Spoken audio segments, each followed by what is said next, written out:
Professor Nageshwar, Janasena అధినేత పవన్ కళ్యాణ్ మధ్య వివాదం సద్దుమణిగిందని, మళ్ళీ ఎవరో కావాలనే వివాదాన్ని రేపుతున్నారని ఆర్కే సాగర్ అన్నారు. గతంలో ప్రొఫెసర్ నాగేశ్వర్ కొడుకు పెళ్లికి పవన్ హాజరయ్యారని, వారిద్దరికీ వ్యక్తిగతంగా మంచి సంబంధాలు ఉన్నాయని అన్నారు.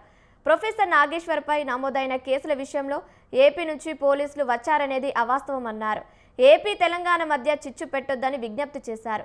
ప్రొఫెసర్ నాగేశ్వర్ విశ్లేషణ చేయడంలో తప్పులేదు గాని అవాస్తవాలు ప్రచారం చేయడం తప్పు అనేది పవన్ కళ్యాణ్ ఉద్దేశమన్నారు.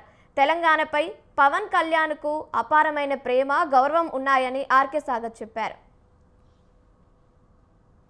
మీరు ఆ స్థాయిలో ఉండి, ఒక జర్నలిస్ట్ స్థాయిలో ఉంది, విశ్లేషణ స్థాయిలో ఉండి, ఒక సీనియర్ జర్నలిస్ట్ గా ఉన్న పాషిగాది గారు కానివ్వండి, నాగేశ్వరరావు గారు అండి, ఇలా మాట్లాడడం అనేది తెలంగాణ ప్రజలు చూస్తారు. మీ ఇంటి పక్కలు చూస్తే అంటారు, ఏం మాట్లాడావా నువ్వు, ఇట్లా కరెక్ట్ కాదు కదా, నువ్వు ఏ విషయం మీద మాట్లాడాలనుకున్నావు, ఏం ఇప్పుడు పవన్ కళ్యాణ్ గారు మీరు సరిగా పని చేయట్లేదు, ప్రభుత్వం నడుస్తుందేమో కాంగ్రెస్ ప్రభుత్వం, సమస్యలు ఇన్ని ఉన్నాయి, అవి పక్కన పెట్టి పవన్ కళ్యాణ్ గారి గురించి ప్రతిసారి ఏ చిన్న సమస్య వచ్చినా పవన్ కళ్యాణ్ గారు ఉన్నారు. వాళ్ళు అసలు ఆయన చేసిన తప్పేంటని అందరూ చూస్తున్నారు కదా.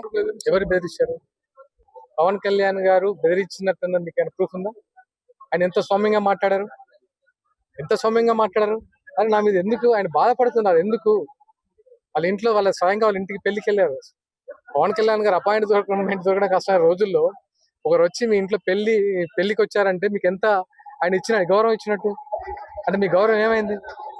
సో ఇవన్నీ వేస్ట్. ఇక్కడ నుంచి అయినా ఇలాంటి మానుకొని దయచేసి ప్రజల్లో ఉండి ప్రజా సమస్య మీద పోరాడితే మేము కూడా మీకు